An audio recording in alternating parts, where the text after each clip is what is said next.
जय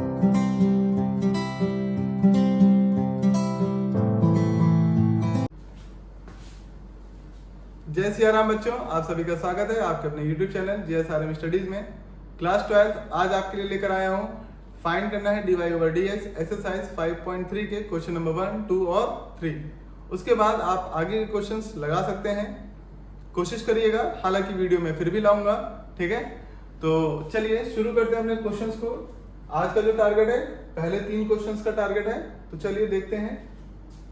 तो हमें dy over dx पता करना है और हमको दे रखा है क्वेश्चन में 2x plus 3y is equals to sin x, ठीक है। तो हम क्या करेंगे, दोनों तरफ डिफरेंशिएट कर देंगे विद रिस्पेक्ट टू x।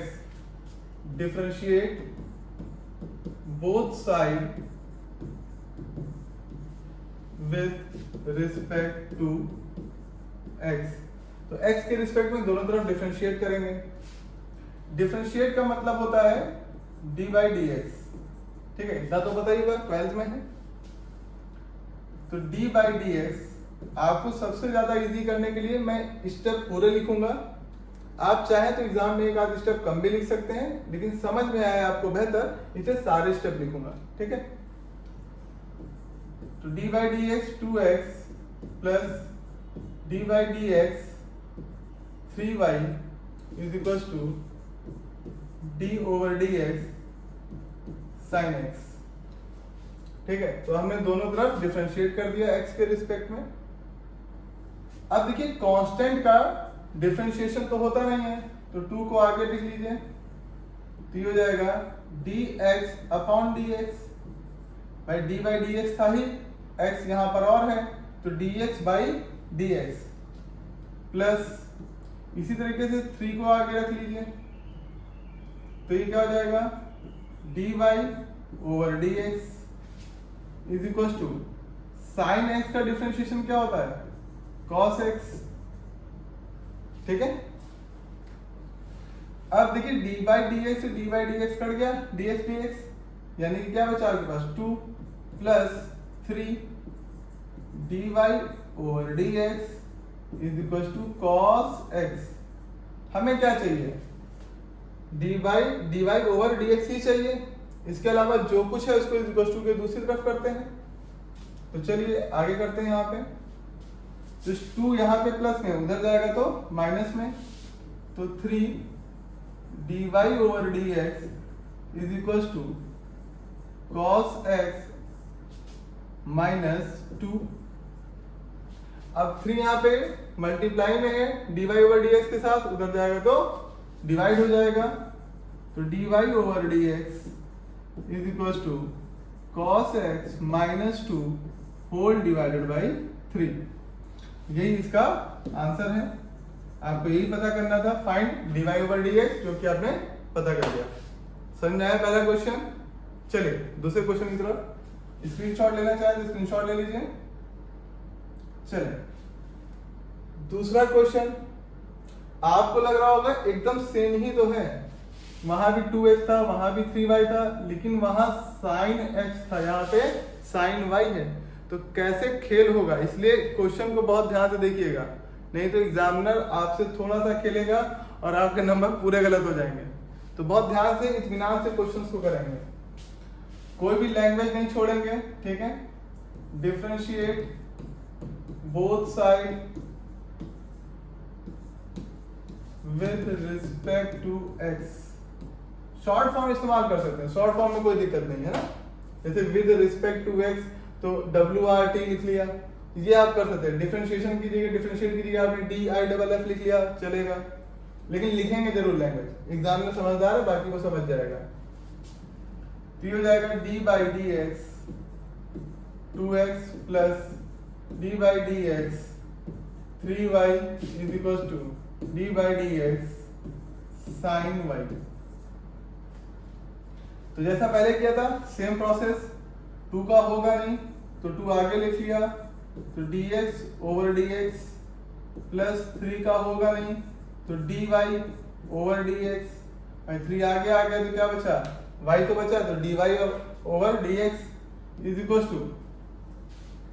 अब यहां पे थोड़ा सा ध्यान देंगे, साइन थीटा साइन थीटा का भी बताया क्या होता है, कॉस थीटा, यानी हो जाएगा कॉस वाई। यहां तो कोई दिक्कत नहीं है, जैसे साइन थीटा का किया था पीछे वैसे यहीं पर भी कर दिया, तो साइन थीटा का क्या होता है, कॉस थीटा।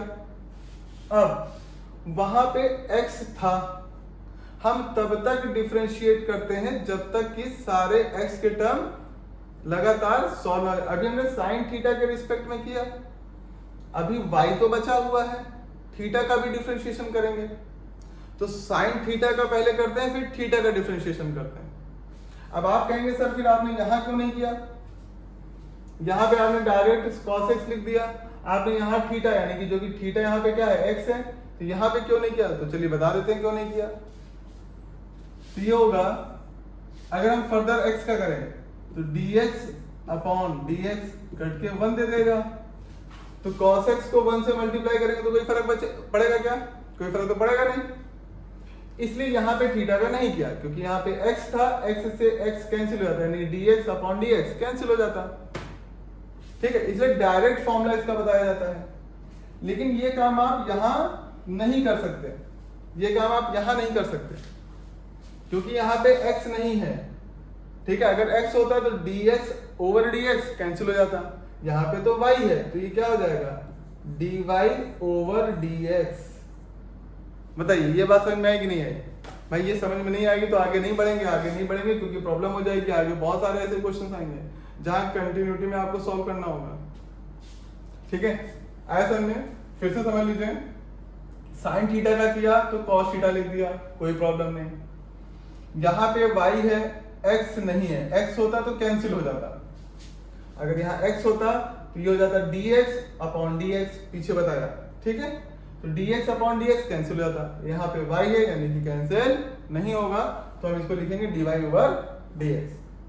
हमें पता क्या करना है, dy ओवर dx पता करना है, तो इसके जो सारे टर्म्स हैं एक तरफ रखिए, तो ये कैंसिल हो जाएगा, यहाँ हो जाएगा 2 is equal to cos y dy over dx minus 3 dy over dx।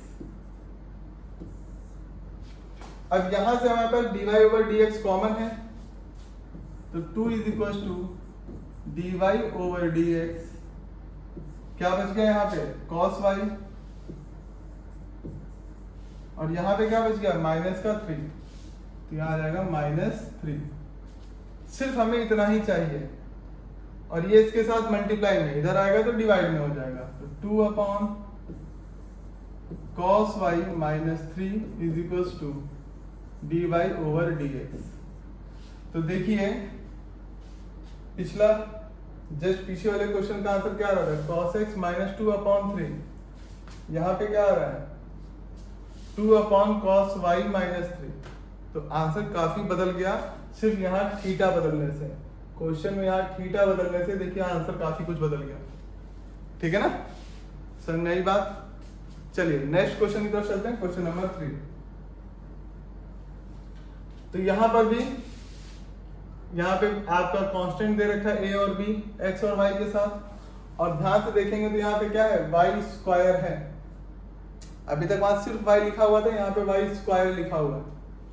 तो पहली line differentiate with respect to x, हाँ both side, differentiate both side with respect to x, ठीक है। तो dy dx ax plus dy dx by square is equal to dy dx cos y। चलिए ये constant है तो constant आगे आ जाएगा, बचेगा dx ओवर dx, ये इससे कैंसिल भी हो गया, प्लस b बाहर आ जाएगा, क्योंकि कांस्टेंट है तो कांस्टेंट का डिफरेंशिएशन तो होता नहीं। एक स्टेप आपके लिए बढ़ा दे रहे हैं, is equal to cos y का क्या हो जाएगा minus sine y, further theta का करेंगे तो ये हो जाएगा dy ओवर dx। हो तो समझ आया होगा कि ऐसा क्यों हुआ। चलिए ये हो गया a प्लस b, अगर यहां देखें तो ये क्या है x स्क्वायर, कहोगे अरे सर y स्क्वायर लिखा हुआ है, फॉर्मूला आपने क्या पढ़ा है डी बाई डी एक्स की पावर n का फॉर्मूला क्या है, n x n माइनस 1, यानी कि पावर आगे आ जाती है और उससे एक कम पावर बन जाती है x की। तो इस पूरे टर्म को, इसको हम उसी फॉर्म में सपोज कर ले x के फॉर्म में कि ये कोई x की पावर n लिखा हुआ है, तो इसका डिफरेंशिएशन क्या हो जाएगा, 2 आगे आ जाएगा, फिर y से एक कम, अब 2 से एक कम क्या होगा 1, ठीक है, इतना हो गया। फर्दर dy ओवर dx, अभी तो हमने खाली किसका किया था, इसको जब x माना था तो इसका किया था x की पावर n x समथिंग, लेकिन ये है तो y, तो फर्दर उसका जब हो गया तब तक करेंगे जब तक हो ना जाए, तो फिर क्या हो जाएगा dy ओवर dx। इसको हमने x की पावर 2, x की पावर 2 का क्या हो जाएगा, अगर यहाँ पे हम करते हैं dx x की पावर 2 तो ये हो जाएगा 2x, तो यहाँ पर मैंने वही लिखा है 2y। अब अगर फर्दर x का करते तो हम क्या करते हैं इंटू dx अपॉन dx, तो ये कट जाता है, तो हमें लिखने की जरूरत नहीं पड़ती अगर x ही लिखा होता तो, लेकिन लिखा क्या है y लिखा है, तो हम फर्दर यहाँ पे क्या लिखेंगे y लिखेंगे, तो dy ओवर dx, इस वजह से यहाँ पे आया समझ में कि नहीं आया, क्लियर हो रही है बात। अगर यहाँ x होता तो हमें ये लिखने की जरूरत ना पड़ती, क्यों, क्योंकि फिर वो कैंसिल हो जाता, जैसे sin x में मैंने आपको सिखाया, सेम लॉजिक से यहाँ पर भी is equal to minus sine y dy over dx। अब हमें इस टर्म को उधर लेके जाएं, तो ये हो जाएगा a इज इक्वल टू, ये माइनस में हो जाएगा उधर जा करके, तो minus sine y dy over dx minus 2by dy over dx। dy over dx common है और ले लीजिए फिर उसको कॉमन में, तो dy over dx minus sine y minus 2by, ठीक है। अब आप चाहें तो माइनस भी कॉमन ले लीजिए तो ये प्लस में आ जाएगा, ठीक है। चलिए माइनस भी कॉमन ले लेते हैं, माइनस तो ये प्लस, इसको इधर भेज दीजिए, a upon sine y plus 2by is equal to dy over dx। अब यहाँ पे माइनस का था तो माइनस इधर भेज दीजिए, ठीक है। अब आपके बुक्स में आंसर इसी फॉर्म में लिखा हुआ है, मैच कर जाए इसलिए कर दिया, अदरवाइज आप दोनों माइनस को यहाँ पे माइनस में लिख देंगे तो भी आंसर वही रहेगा, कोई फर्क नहीं पड़ेगा। तो इस तरह से आपके एक्सरसाइज 5.3 के question number 1, question number 2, question number 3 तीनों सॉल्व हुए। अगर बेस क्लियर हुआ है तो बहुत अच्छी बात है, अगर कोई प्रॉब्लम रह जाए तो आप कमेंट बॉक्स में आके कमेंट कर सकते हैं। तो आज के लिए बस इतना ही। जय सिया राम बच्चों।